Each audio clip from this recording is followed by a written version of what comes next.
I love Diana Gabaldon, but her excuse for continuing to write is, I just have more things I want the world to know about Jamie and Claire. I'm like, well, okay, I think maybe they're done. Welcome to Keep It Fictional, a weekly podcast for book lovers by book lovers. Build your to-be-read list with Sadie, Liz, Virginia, Fiona, and Corrine from the Port Moody Public Library. Warning, this podcast contains strong opinions and may cause an increase in your library holds list. Welcome to another episode of Keep It Fictional with the Port Moody Public Library. This is episode 157, and joining me today are Corrine, Al, and Sadie. And I'm your host, Virginia. And today we are bringing you books that have a number in the title. Now, you can probably have a few that pop into your mind: 1984, Slaughterhouse-5, Catch-22, Fahrenheit 451, or maybe Sadie's favorite Six of Crows, or 50 Shades of Grey. We have each found something different for you today. I don't think anyone is talking about the more bigger iconic titles.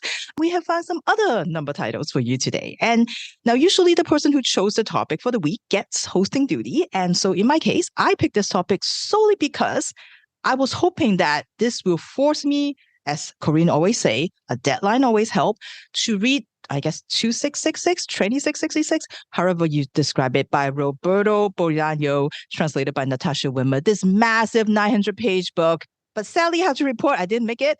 Didn't make it through. Deadline didn't work. I was like 150 in. I'm like, yeah, you know what? I'm not going to be able to finish. And I actually have a pretty hard time finding a book this week. I started like 4 or 5 books and I'm like, Anyway, so I think it's just me this week. The number is just not working for me. But I hope my book friends had a better time finding a book than me. Before we talk about books, I would love to know, do you have like a lucky number? Is there like a number that you feel like is more you, or you feel more feelings about? Okay, I'm going to answer this one because I did dedicate like a lot of thought to it. I feel like you're asking us if we believe in like numerology, which the answer to that is no. Nor do I have lucky numbers, but I do have like pleasant associations with dates.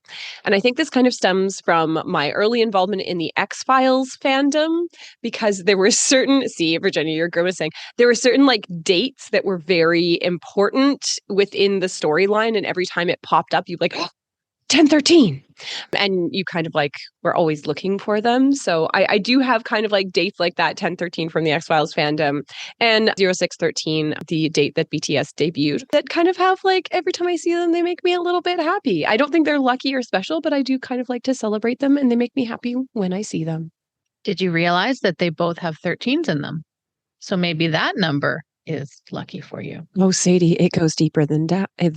My favorite like hockey player back in the day, Sedin, his jersey number was 13. Jimin's birthday is 1013. Yeah, it goes deep. The conspiracy goes deep. Again, once you start looking for numbers, you can't stop looking at numbers. I too like number 13. I think when I was younger, I actively attached myself to number 13 because it's always seen as an unlucky number. And so when I played soccer, this is where numbers came into my life, was when I played soccer. And we not always, but would often have the chance to pick your number for your uniform. And I would always, if I could, I would always get number 13, because in my mind, I was fighting back against them, the world saying that number 13 was unlucky. And then also, weirdly enough, number 2. For some reason, I would always do 13. And if I couldn't get 13, I would choose number 2. And I honestly don't know why. Like 2 is the other loneliest number, the loneliest number since the number 1. So I decided to give it a friend. Yeah, I do have a lucky number. It's not a superstitious thing. It's just a number that I like. The number is 11. I was born on the 11th of May. My brother was born on the 11th of June. There are a lot of other sort of synchronicities with 11. As Corrine said, when you start looking, you can just find numbers everywhere. So I just found a bunch of synchronicities with me and my family with the number 11, and I decided that I liked that number. So 11 has always been my lucky number. And aside from that, I also really like 16. It's like I should have gone first because I don't have an exciting story about this at all, unlike all of you. I know. I just like it made me think of it because like when I was in elementary school, like everything is like has a number in my school. So like I'm always free, no matter what class I'm in, it's always gonna be free. Sometimes it's like by alphabetical, by your last name or whatever, but it always end up being three for some reason. So that's just the number I think of when I think of myself, three for some reason. Anyway. All right. Well, thank you to share some of your favorite numbers. And now we are going to our other favorite thing, which is books. I am going to start with my book, which has the number 5 in it. And my book begins with a confession. Dear white people, I love white girls, especially blondes. Blondes who wear their hair in ponytails and once a week in pigtails. Is this a fetish? I don't know. I'm just pretty sure I will marry a white girl, a blonde. The problem is, I don't know what blondes are really like.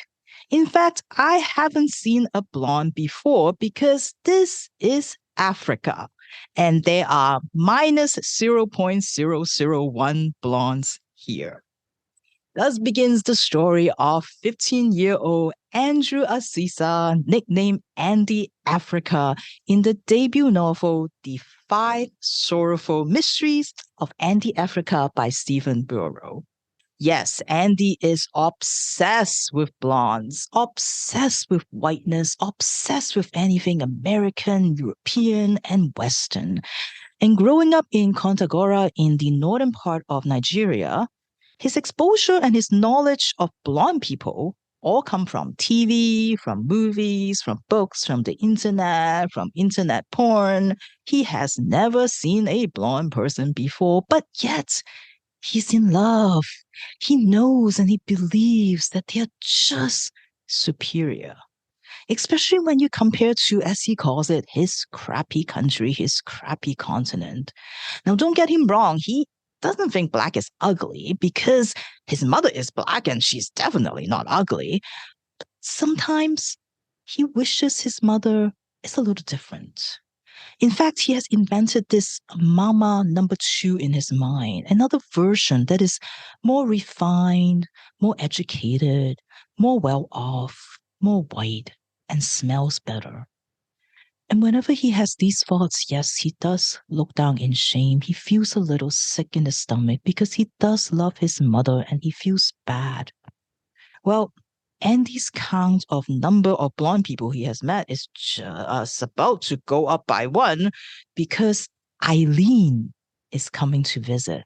Eileen is the niece of the priest who came to work at his church, and she is coming to visit from the UK. Now, this is a huge deal, and the church is throwing this giant party in her honor, inviting everybody, and Andy cannot believe that he is finally going to meet a blonde person.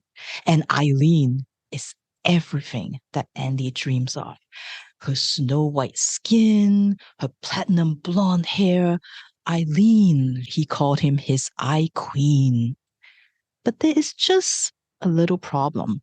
Why would a perfect blonde angel lay eyes on a black boy like Andy? But it's not just Eileen's appearance that has upended his life. Another person has arrived looking for Andy, a man named Kalani, who showed up one day and said that he is Andy's father. Now, Andy doesn't know who his father is. His mother won't tell him. She has always refused to talk about him. But this man came and said, I am your father. And his claim is backed by a letter from his grandmother, his mother's mother, saying that his mother and his father had a disagreement a long, long time ago, and that's why his father left him, even though she was pregnant, and that's why he grew up without a father. But grandma hopes that his mother will finally find it in her heart to forgive him so that father and son can reunite. Now, Andy doesn't know if you're supposed to feel something or you just should know when you see your own father because he doesn't really know. He's like trying to see, like, do I look like him? I can't quite tell. But he's definitely a little mad at his mom because it's like, well, what kind of disagreement can be so huge that you will leave the father of your child? Now, on the surface, this book seems like a fairly typical kind of coming of age story for a teenage boy. You have all the elements that you expect. A teen boy hanging out with his buddies, trying to get the girl, fantasizing about life somewhere else, figuring out who they are. But Stephen Buoro, who is from Nigeria, adds a layer of a complexity and kind of a symbolism to the story. The book feels like it's not just the coming of age story of Andy, but also the coming of age story for a whole country. He brings us to Nigeria, showing us what it's like growing up in post-colonial Nigeria. And he does it without mincing words, without shying away from that harsh daily reality of life there. As he said, you get desensitized at the violence after a while. And, you just have to protect yourself at some point by just pushing all of that into the background. And that's sort of what we've got here. A very kind of funny, poetic voice of Andy set against this backdrop of political unrest and the clashes between different religions. Andy lives in the northern part of Nigeria, which is a more Muslim community, whereas Andy and his mother came from the south and they are Catholics. And so there's always violence in his town because of this difference in religion. And of course, both overwhelming that spirituality that exists before the white folks came along. And there's like a great passage in the book, Andy talking about like how Africa has to be a continent of prayer. Of course, you're going to be constantly praying because people like Taylor Swift never have to worry about blackouts. Marilyn Monroe never have to deal with mosquito bites. But here is different in Africa. That is their reality. That is their thing. And so we see that religion, we see that like violence because of it. We see student protesters versus the cops. We see checkpoints, and you can only get through if you pay the cops. And at one of the wedding that Andy went to, the cops just barged in, arrested the groom for allegedly like inciting violence and inciting unrest. And these are just all daily occurrences for Andy. So it's easy to think when you're reading this, like, yeah, a crappy country. But what Andy discovered in the book as he sort of tried to learn about himself, as he learned about his father, as he learned about his obsession with Eileen, is the why. Why does he feel that blackness is not as good? Why does he worship whiteness? There was always a comparison between skin colors. Like if you talk about his hand next to Eileen, and how he feels bad because he feels like his blackness is going to jump over to Eileen and taint it somehow. And the book is very much about how this whiteness just overpowers everything and how it dominates another culture, making people feel like they're inherently bad, that they are worse, that they are just born not as good as someone else. It's this love of his own blackness that he might have, but it's getting pushed out and it's getting replaced.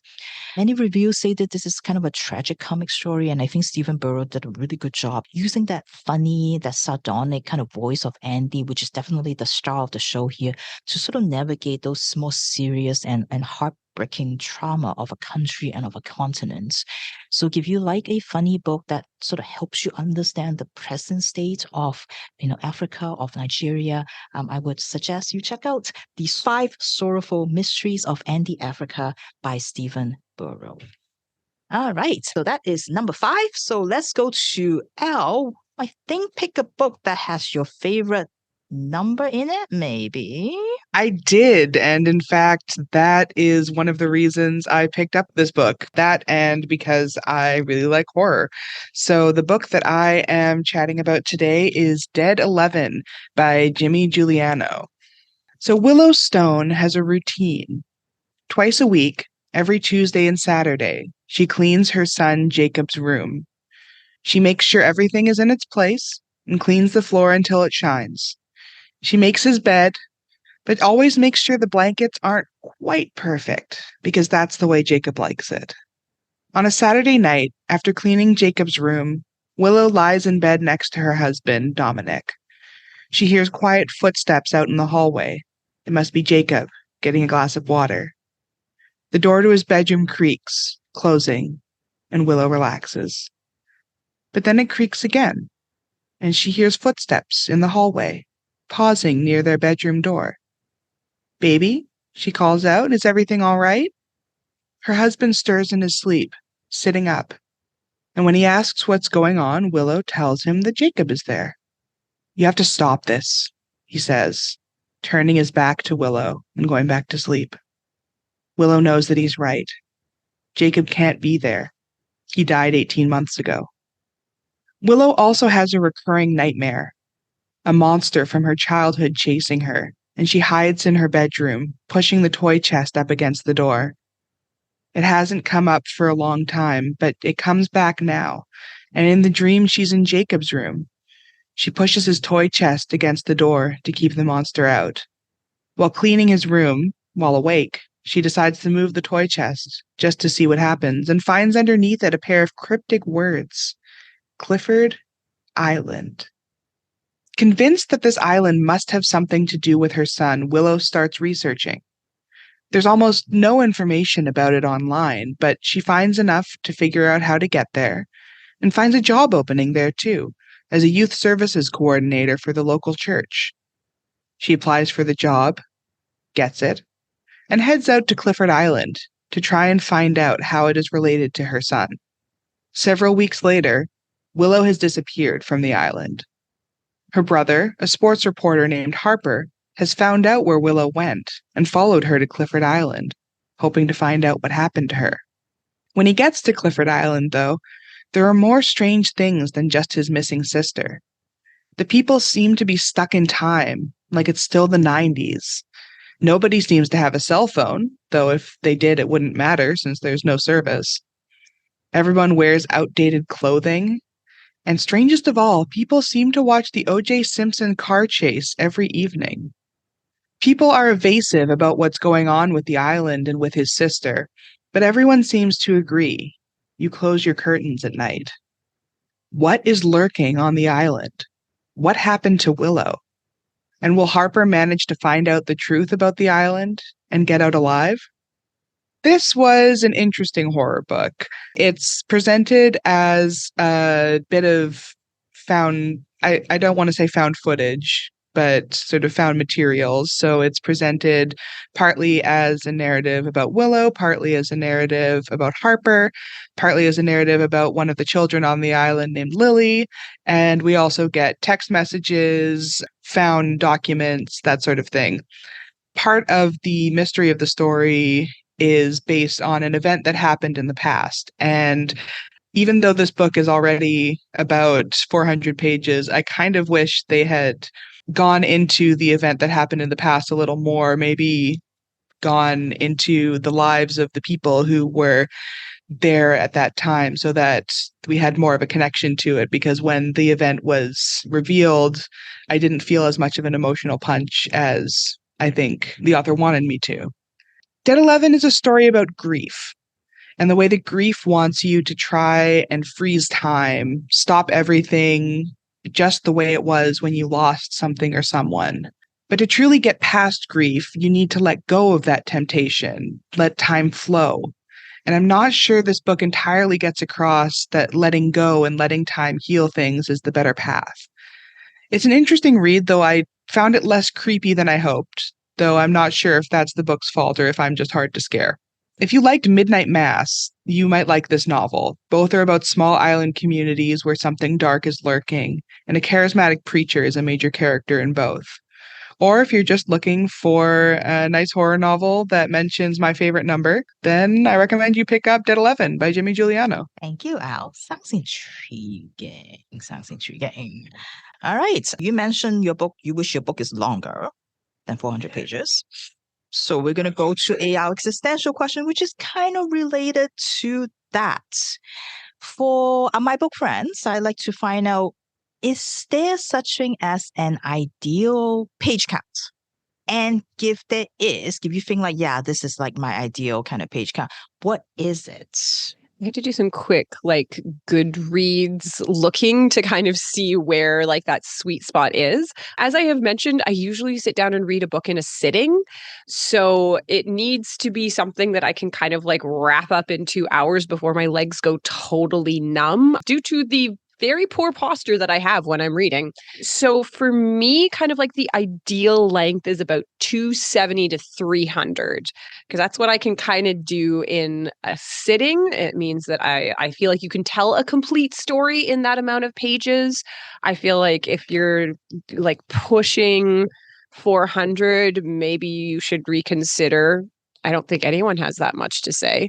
And so kind of for me, it's like that 270, 300, and then you're allowed like footnotes in the back, obviously. Obviously, you're allowed footnotes and an index. That for me is kind of like as much as I can do sitting down in like a 2-hour period. So that's kind of like my sweet spot. If the book is really good, I'll be willing to kind of push beyond that. Except coming from a person who read The Goldfinch all in one night. So I feel like you're underestimating yourself in terms of how many pages you can handle in a sitting. Actually, that's a really good point. I'm just trying to figure out how the book that I chose, I'm like, how long did it take me to read that? I don't know. And then I like kind of fell asleep and then read the rest of it on the SkyTrain. So yeah, maybe I'm not The Goldfinch. Or no, it was The Secret History. That's a chunky book. Yes, Secret History, right? Yeah. It was A Secret History. That is a chunky book, and I did read that in one night. So I was lying down for most of that one, though, so that doesn't count. That wasn't a sitting, that was a lie down. Lying down, so sleeping. Anyway, all right. How about you, Sadie? So I actually think that my answer has changed because I feel like at some point we have talked about book lengths before, not in this exact way, but I feel like we have discussed book lengths. And I think I used to say longer because I remember, I think it was Fiona who was always like the really short ones. They were not a fan. I think they were the 300 pages and under. And and so I remember talking with them and saying like, you know what? No, like I'm a fan of like a good 400 to 500 page book. But I think that the way that my time is managed now, that has gone down. Because I'm usually also kind of reading something not in one sitting, but on a bit of a deadline. And so I need something that I can get through a bit quicker. So I think now I would say not quite as under 300 pages. I don't think that's a bit too short for me, but like somewhere between 300 and 400, I think would probably be my ideal length. Now a good 350 is I think it's a solid length of book. You can get all the information you need to get in there. You can tell a good story, and then you can include a sequel if you want to include anything else. Yeah, I would say my answer has also changed before because I feel like because I used to read more, I think like more fantasy, more science fiction. And, once you fell in love with a world, you want to see more of it, right? Like you want to allow your time for world building, or like if you found a great found family, you can just be with them forever. I can just keep reading, right? So I don't mind a super long book if I found those elements that I wanted to. But I think it's have changed now in the sense that I feel like there's a lot of short book that I find that I'm like taking a very long time to read because there's just something about them, the ideas that are just like, okay, I need to take my time with it. So I feel like now my length is probably a little shorter. Maybe we'll just use Liz's favorite line, which is it depends on the book. So if it is one of my science fiction fantasy, sure, be as long as you can if you have a good reason for it. But some of the other ones probably a little bit shorter, I think. So how about you, Al? Yeah, I think that this is definitely something that has changed over the course of my reading life. When I was younger, like the longer the better. You give me a 500-page chonker and I will just sit down and go through that. I remember reading the last Harry Potter book in just one sitting, even though it was ridiculously long. But now, yes, my life has changed. I have more deadlines. I have more commitments. So I find that I'm going to say between 350 to 400 pages is kind of the sweet spot for me because I still do like to read the science fiction, the fantasy that has a good amount of world building, and you need a little bit of space to let that breathe. But at the same time, if you can't wrap up your story in 350 to 400 pages, maybe you needed a bit more editing. So yeah, 350 to 400 pages is what I'm going to say is my sweet spot, unless something is really good or really, really complex and needs that extra page length to get their story across. I would argue that BioShock Rapture did not need any of its 444 pages to convey. You should never have read that book in the first place. I don't know what you were thinking. I didn't just read it. I bought it. I went specially to Metrotown to buy it because I had to return my interlibrary loan. See, if you didn't tell me that you like to just lay the book down and open it and fly, I would have lent it to you. But I'm not lending books to you after you said that. So you didn't have to buy it. But Anyway. It's probably for the best. I'm terrible at returning books when people loan them to me. I just say, don't do it. Don't. They're like, oh, you should read this. Take it. I'm like, don't give this to me. You're never getting it back. You're never getting it back. And I'll feel guilt every single time that I look at it. I don't even know what I did with this book. I think I may have donated it to the library book sale because, again, 444 pages is far too long. I think that's the longest I ever took to read a book, ever. All right. Well, thank you, everyone. So I think we're going to go back to our books and go back to our numbers. So we're going to go to Corinne. All right. And I would love to say that I chose this number on purpose, but I'm saying that I'm choosing it in support of JK's song 7. So I have lucky number 7 that I mostly chose by looking through the stack of library books that I had and being like, oh gosh, I really hope there's one with a number in here. And there was. And so I have a query for all of you. You know, when you have a certain amount of money, and to quote from someone in this book, after you have a 4th home and a G5 jet, what else is there? What else is there to spend your money on? And the answer to that is apparently art. Oh, yes. I'm back on this train, my friends. I'm here to talk about the economics of art. Strap in, because we have a whole new perspective. So the book that I chose to talk about is 7 Days in the Art World by Sarah Thornton, who is described in the back as Britain's hippest academic. Oof. She is a freelance journalist who decided at some point to write an ethnography of the art world and all of the players in it, but not the artist. Oh, no, no, no, no, no, no, no. We're talking about the capitalist systems there to uphold it and the beautiful microcosm of economy that's happening. Virginia, pay attention. This is important and exciting. So Sarah Thornton takes 7 kind of different views, different places to focus on. And I would argue like a series of 7 totally disconnected essays, kind of like reading a Vanity Fair article. She takes you to first an auction at Christie's. And so you get to actually kind of speak to the auctioneer and the kind of like inner workings of the auction houses of Christie's and Sotheby's and how they acquire art and how they set up the auctions and like all the personalities at play there and kind of like the mysterious process of starting the bidding. And depending on what number they say, there's like a complex algorithm that they do in their heads and they're like, it's worth this much. And then that depends like whether someone thinks it's worth something or not. The reasons why people might be selling their collections, which is referred to as another JK song, 3D, divorce, debt, or death. So the reasons as to why people are selling it, who they're buying it and why, and how the auction actually goes down, because there's a lot of like psychology at play and like who bets and when. And from there, she takes you to Cal Art School to talk about a process they have called the critique, where essentially it sounds like a day of torture, where art students, one at a time, are kind of sat in front of all of their peers and they have to talk and explain their art for a whole day. Just receiving criticism for a whole day. But within this, she's also talking about like the disconnect between artists and the art they produce, and then the worth that it is given on the market. So art as commodity that is, in fact, in many ways, for many artists, totally disconnected from the art that they are making.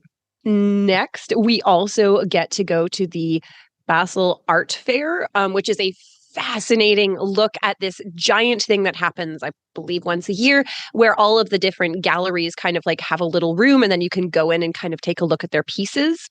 But what I found absolutely fascinating about this is, you know, you would have a piece of art and it's not even necessarily the first person who comes up to this art. Like if you were at a craft fair and you're like, okay, I really want that stuffed penguin. They would say, okay, stuffed penguin is $2. Here you go. In the art world, it is not actually about that. You might have a price tag on something, but it isn't the first person who's willing to buy this piece that you would actually sell it to, because it's not actually about the money. I mean, it is, but it also isn't. You have to take into account whether the person buying this art, whether the collector, will enhance the reputation of the artist, enhance the reputation of the gallery, and enhance the reputation of the collector. So you have to know not only who they are, but what they own and what they're collecting. It creates what Tom Wolfe kind of refers to as a statosphere. Everything is based on reputation. Even an artist, regardless of how much their art is valued or the quality of it, it all has to do with status. And they rise and they fall depending on the collectors, the auction houses, and the curators. From there, she also takes you to fancy places like the Venice Biennial. She takes you to Tokyo to view the artist studio of Takashi Murakami, who is getting ready for an exhibit. She takes you to meet the fascinating Dickensian cast of characters who work for Art Forum and who are the art critiques, as well as many more. The art world has been described as a high school clique with money, and you really do get that sense reading this book. I think that Sarah Thornton gives you a wonderful kind of like tourist's view. And The 7 Days is a title that I think is chosen on purpose. Oftentimes when you get a guidebook or a tourist guide, they assume that you're popping into this city with so much history and culture and art for a quick 7 days. You look at everything on a surface level. You don't really understand it. You can't really understand a city or a country or a place in 7 days, but you do get a peek into what the life and history of the people are. And so that is what Sarah Thornton is trying to do in this ethnography. She's giving you a quick peek into 7 important days, 7 important kind of symbolic events that happen in the art world. And she gives you a peek into the mindset of the people who operate within this culture. That, as one of the collectors says, they don't really believe in religion, but they believe in art. And so it's this strange, fascinating mix of high culture and art with straight up cold capitalism. And she does not shy away from this, which I think is fascinating. You get the art, the artists, the blue chip galleries, the curators, the critiques, all wrapped up in a very fun narrative. It's kind of like The Devil Wears Prada of the art world, but real and way more money on the table. So if you are, like me, obsessed with the art world, but maybe also you have listened to me talk about it 2 weeks in a row and you're like, fine, you've worn me down. I'm willing to read one book about the economics of contemporary post-war art. I will actually recommend this book to you because it is a fun, interesting narrative. You'll be shocked, you'll be dismayed, but you'll also kind of be endeared by all of these people wandering around in this world where really nothing matters, but grotesque sums of money are being expended. So, can I promise that this is the last book about art economics that I'm going to talk about this year? No, because I have so many more interlibrary loans.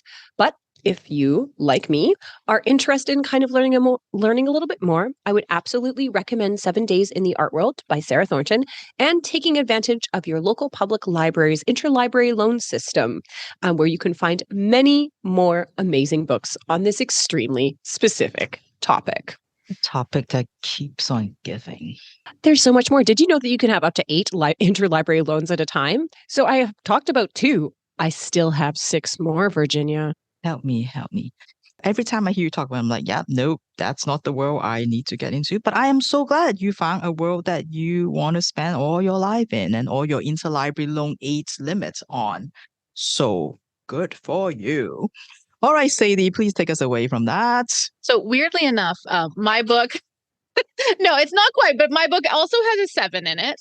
And it does also talk about artists in a weird tangential way. Not quite so much on the same scale as Kareen's book does.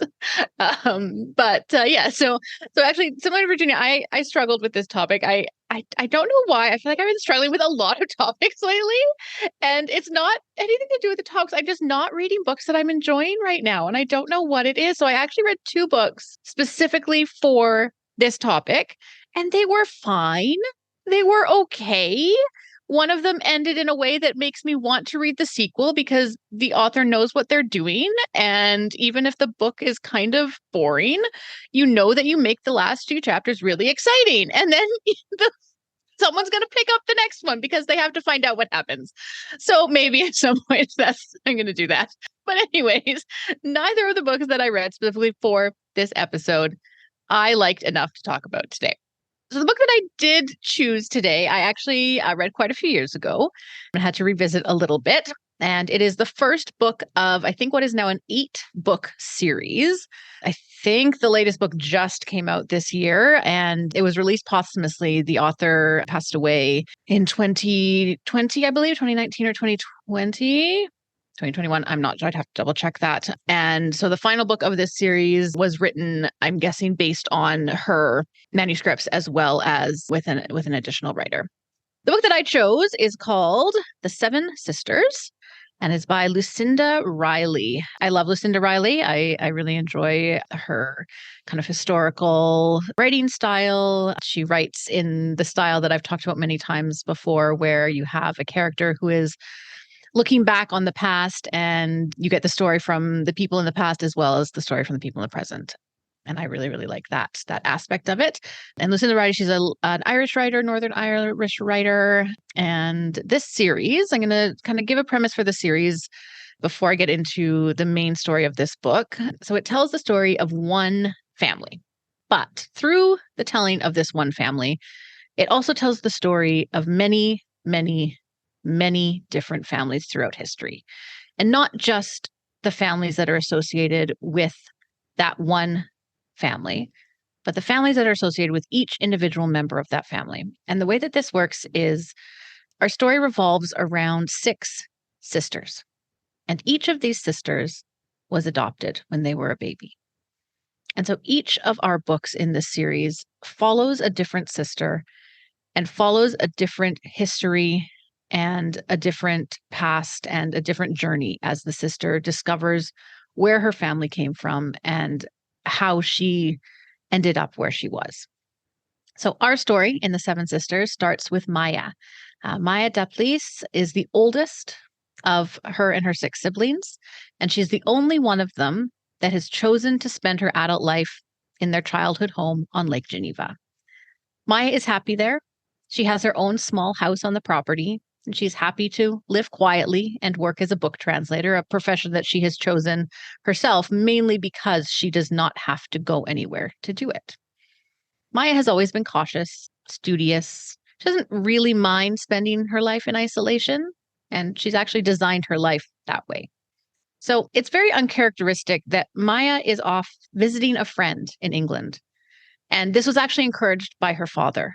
He encouraged her to go and see a friend of hers. But while she is on this trip to England, her entire life is turned upside down. She receives a call telling her that her beloved father, who her and her sisters refer to as Pa Salt, has died. The news brings not just Maya home, but also her 5 sisters. Alcyone, or Ali, Asterope, or Star, Sileno, or Cece, Tegeta, or Tiggy, and Electra. Each sister has been named after one of the stars in the Pleiades constellation, which has been known as the 7 Sisters. The sisters are surprised to learn when they arrive home that not only has their father died, but that before his death, he prepared for his own burial at sea and made sure that it took place before any of his daughters were told that he had died. The daughters are greeted not just by their father's longtime housekeeper and sort of surrogate mother to all of them, Marina, but also by their father's lawyer, who has been given very specific instructions. He assures Maya and her sisters that they will always be set up financially. Pa Salt was a millionaire, possibly a billionaire, and so he has made sure that each of them will have access to money if and when they need it. However, they have also each been left 3 things: a letter, an item, and a set of coordinates. These 3 things, if they choose to follow them, will lead each sister back to her past, her history, and her family. Maya and her sisters had all been adopted, as I mentioned. None of them knew about their birth families, and honestly, none of them really ever wanted to. However, they were now all faced with a choice: to follow the clues left by their father and to learn about their past, or to look forward and to leave that past behind. So before the sisters go their separate ways, Allie, who is a sailor, figures out where each set of coordinates would leave and gives this information in an envelope to each sister, leaving the decision up to them if they would like to open it and follow the coordinates. Maya, she is inclined to leave the clues. She's happy with her isolated life. She has no real desire to leave her safe and well-cultivated existence. However, this all changes when Maya gets a message from someone, a person who she would be quite happy to leave behind forever from her more recent past has decided to come and visit her.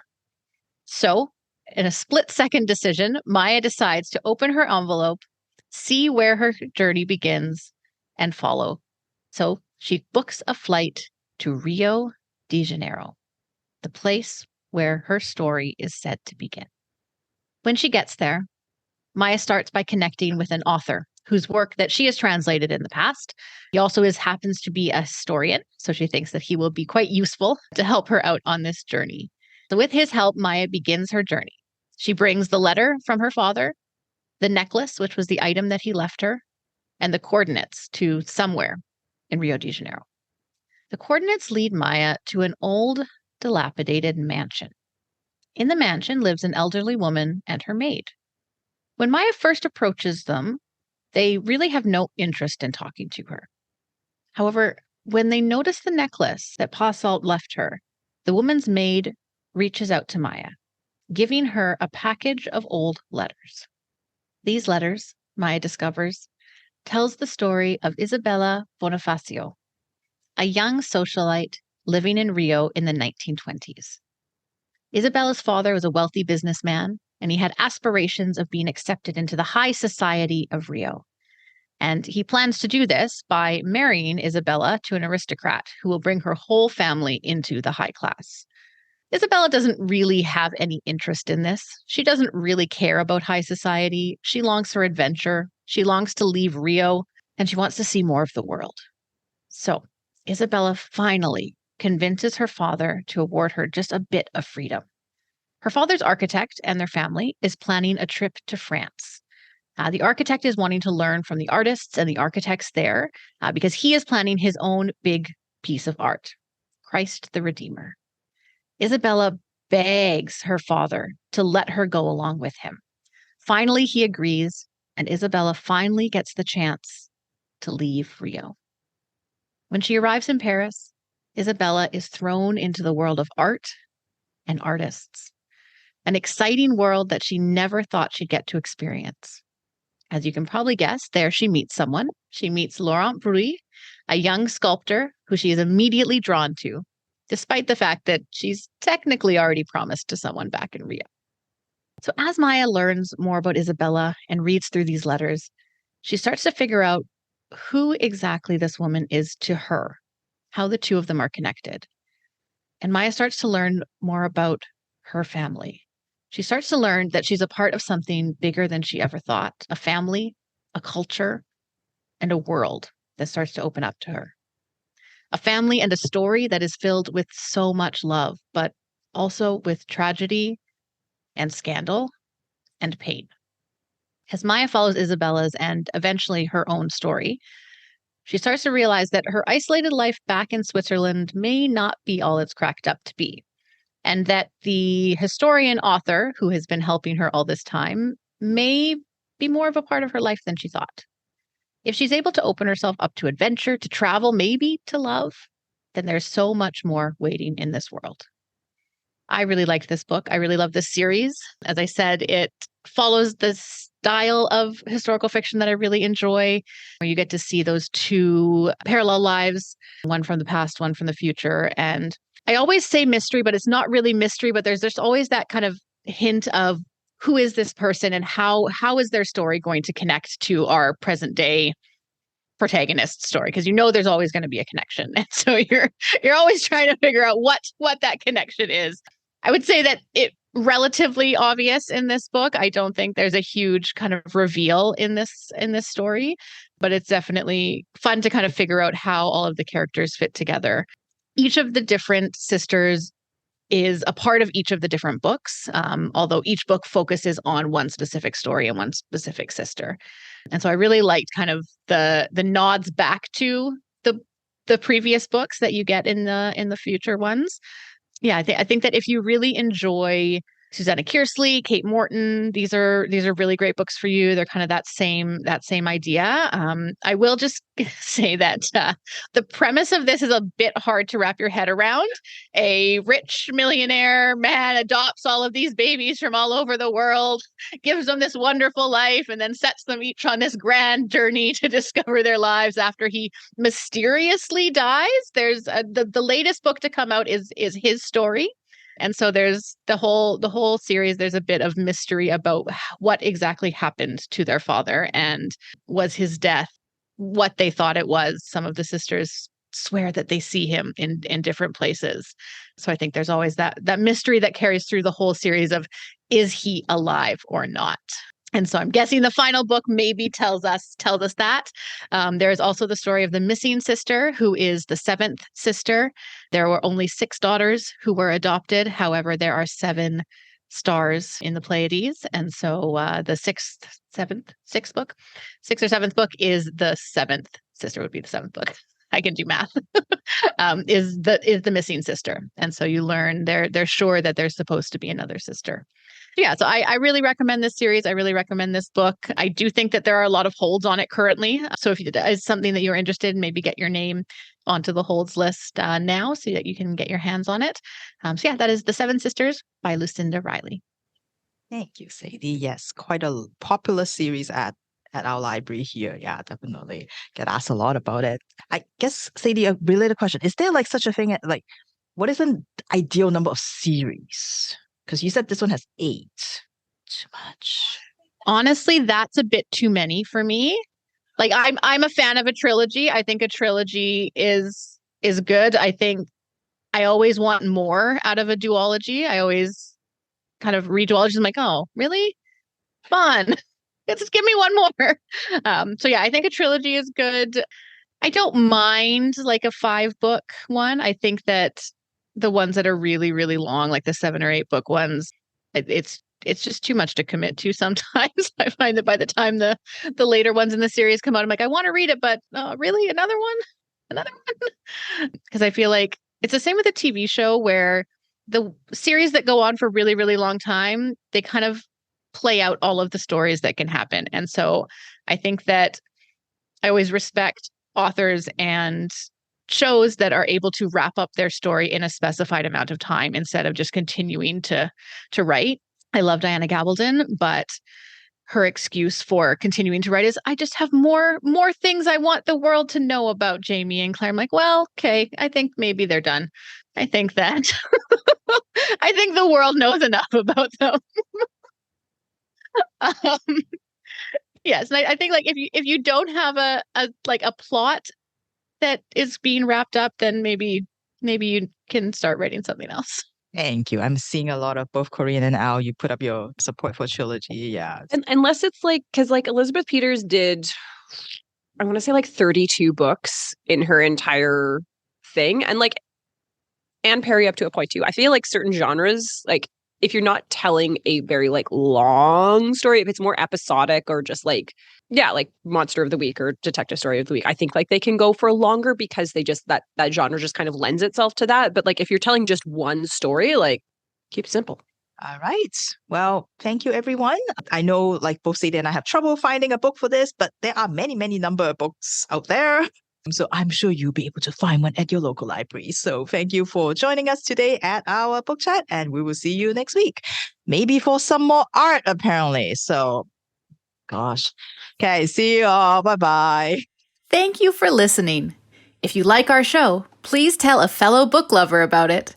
You can find a list of all the books we discussed in our show notes. Join us next week for another fun book chat.